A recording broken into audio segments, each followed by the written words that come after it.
I've never been one to believe in fate, but what happened at Oakville Station that summer made me question everything I thought I knew about chance and coincidence. It was one of those unbearably hot afternoons where the air felt thick and even the slightest movement made you sweat. I was sitting on a wooden bench at the station, waiting for a train that was, of course, delayed. The station itself felt like it had been plucked straight out of a time capsule, faded paint, old-fashioned clocks, and a vending machine that looked like it hadn't been restocked since the 90s. I was scrolling through my phone, trying to distract myself from the heat, when an older man sat down beside me. He wore a neatly pressed shirt, a wide-brimmed hat, and had a leather briefcase that looked like it had seen better days. Waiting for the 3:15, he asked, his voice warm and steady. I nodded. Yeah, but it's running late, as usual. He chuckled. Trains and life, my friend. Always late when you need them the most. I smiled politely, hoping the conversation wouldn't last long. I wasn't in the mood to talk, but he had other plans. You heading somewhere important? He continued, adjusting his hat. Not really, I replied. Just visiting a friend in the city. He studied me for a moment, then said, funny thing about train stations. They're places of transition, no one really belongs here. Everyone's either coming from somewhere or going somewhere. It was an odd observation, but it struck a chord with me. I had been feeling stuck for months, stuck in a job I didn't love, stuck in a town that felt too small, stuck in a routine that left me drained. What about you? I asked, partly out of politeness and partly because I was curious. He smiled. I'm on my way to deliver a lecture at the university. Philosophy, if you can believe it. Philosophy? I echoed. That's interesting. It is, he said, his eyes twinkling. Especially when you start to see how it applies to the little things in life. For example, why are you really sitting on this bench today? I raised an eyebrow. Because I'm waiting for my train? Sure, he said, leaning back. But isn't it possible that you're here for something more than that?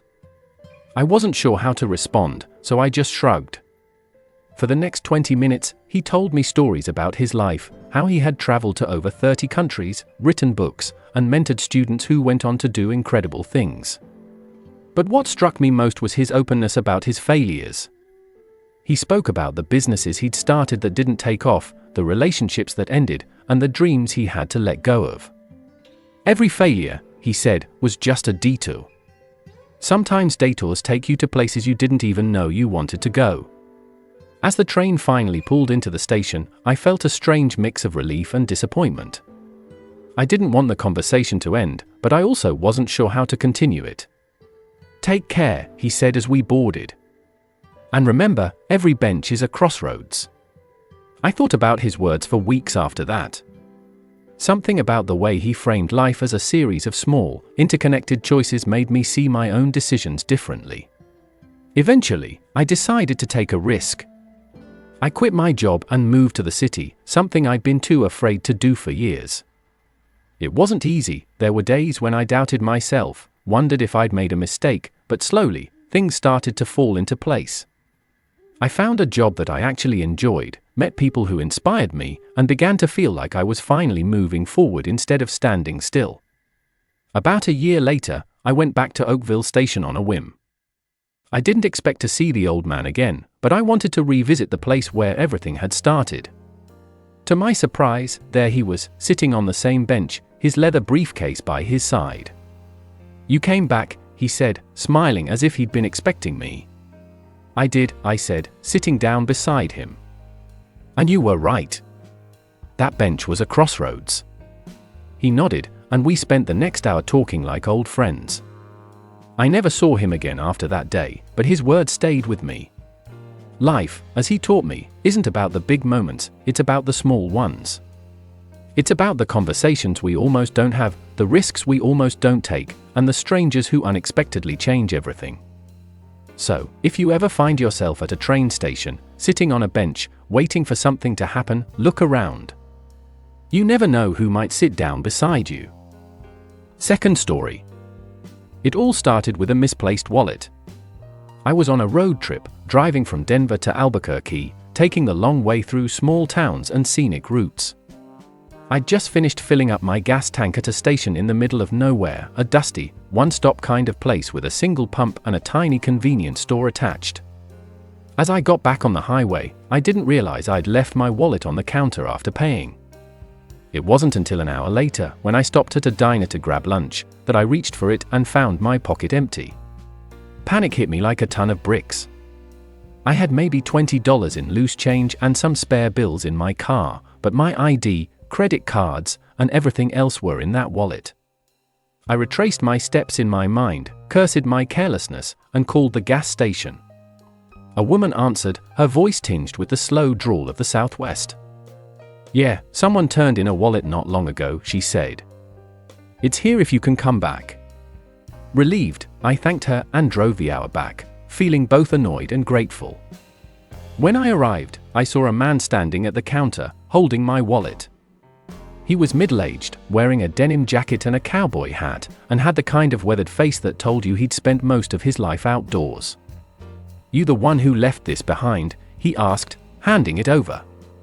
"Yeah, that's me," I said, checking inside. Everything was there, even the cash. "Lucky I found it before someone else did," he said with a grin. I thanked him profusely, but he waved it off like it was no big deal. "Happens to the best of us," he said. "Safe travels." As he walked out, the woman at the counter leaned in. "That's Jimmy. Lives just up the road. Nicest guy you'll ever meet." I nodded, grateful but ready to get back on the road.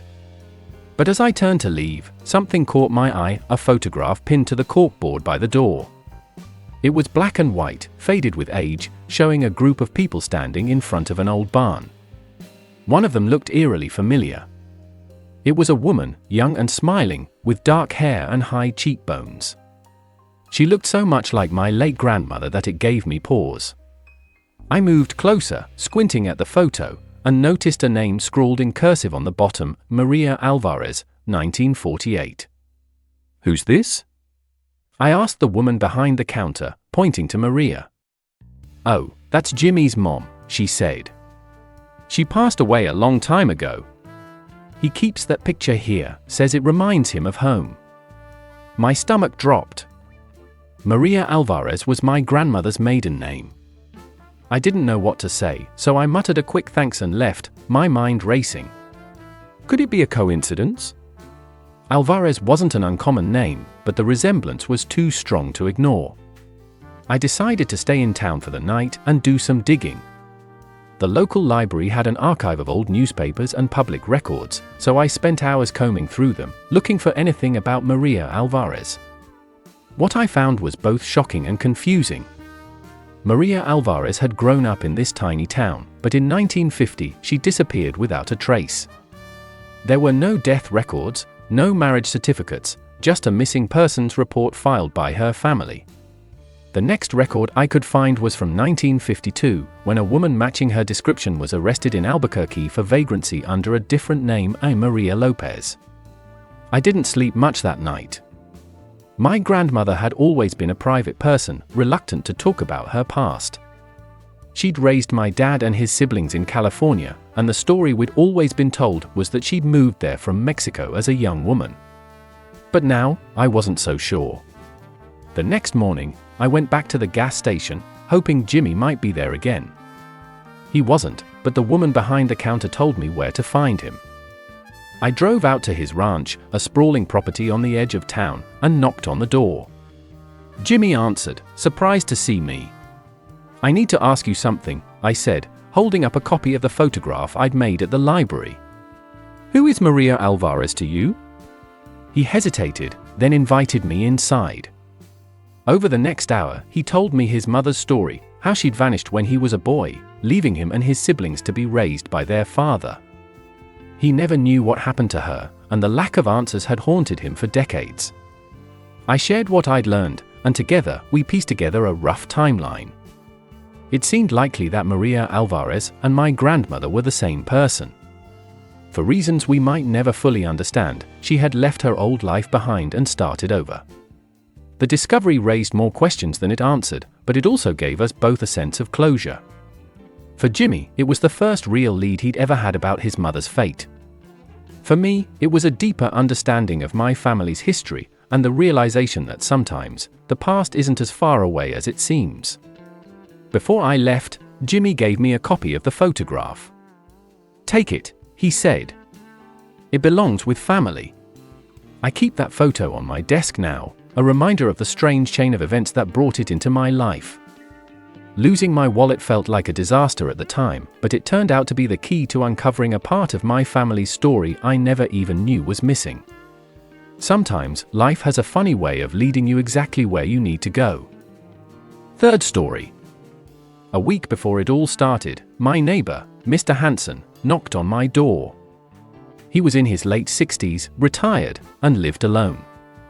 We weren't particularly close, but we exchanged pleasantries often enough.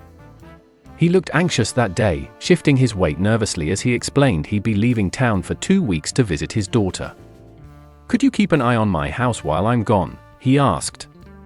"Nothing fancy, just bring in the mail and make sure everything looks normal." I didn't see any harm in it, so I agreed. The first few days were uneventful.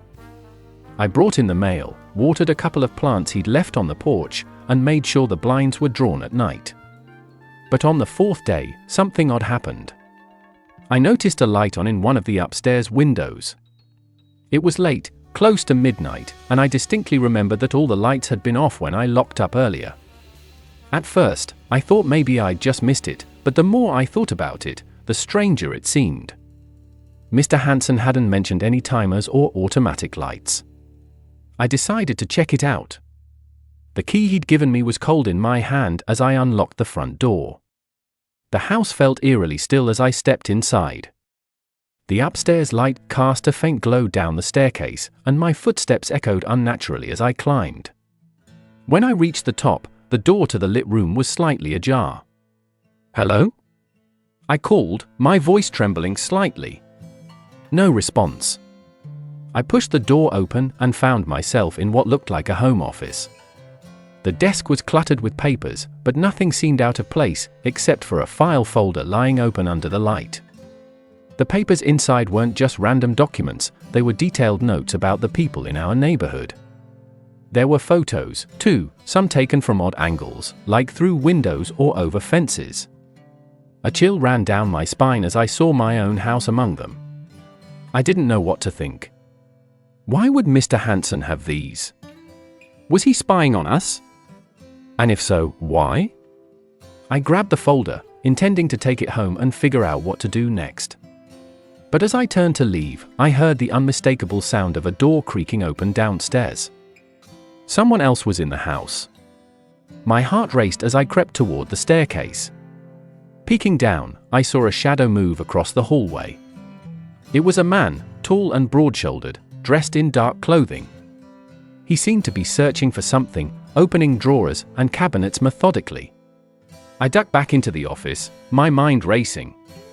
I didn't have a weapon, and my phone was in my pocket, but I didn't want to risk making a call and alerting him. My best bet, I decided, was to sneak out through the back door. The escape was nerve-wracking, but I managed to slip out unnoticed. Once I was safely back at my house, I called the police and reported the break-in. When they arrived, the intruder was long gone. They searched the house and found signs of forced entry, but nothing appeared to have been stolen. I handed over the folder, explaining how I'd found it, and the officers assured me they'd look into it. The next morning, I got a call from Detective Ramirez, who asked me to come down to the station. She showed me some of the contents of the folder and asked if I recognized anyone in the photos. That's when things got even stranger. One of the photos was of a man I'd seen around the neighborhood but didn't know well. Ramirez told me he was a private investigator and that Mr. Hanson had hired him. According to her, Mr. Hanson had been looking into a series of unsolved burglaries in the area. He believed someone in the neighborhood was responsible and had gathered the evidence to prove it. The folder I'd found was part of his investigation. It turned out that the intruder wasn't a random thief, he was one of the suspects Mr. Hanson had been investigating. Over the next few days, I learned more than I ever wanted to know about the secrets my neighbors had been keeping. The man in the photo wasn't the only one involved. There was a small group of them, working together to stage the break-ins and sell the stolen goods online. When Mr. Hansen came back, he was shocked to hear what had happened, but relieved that his suspicions had been confirmed. He thanked me profusely for helping uncover the truth, though I couldn't shake the uneasy feeling that came with knowing how deeply he'd been spying on all of us. The whole experience left me questioning everything I thought I knew about the people around me. On the surface, our neighborhood seemed like the picture of suburban tranquility, but underneath, it was a tangled web of deceit and betrayal. Even now, months later, I find myself double-checking the locks on my doors and looking over my shoulder more often than I'd like to admit. But I've also learned something important: sometimes, the most ordinary situations can lead to extraordinary discoveries, and not always in a good way. Life, as they say, is full of surprises. Some just happen to be a lot darker than others.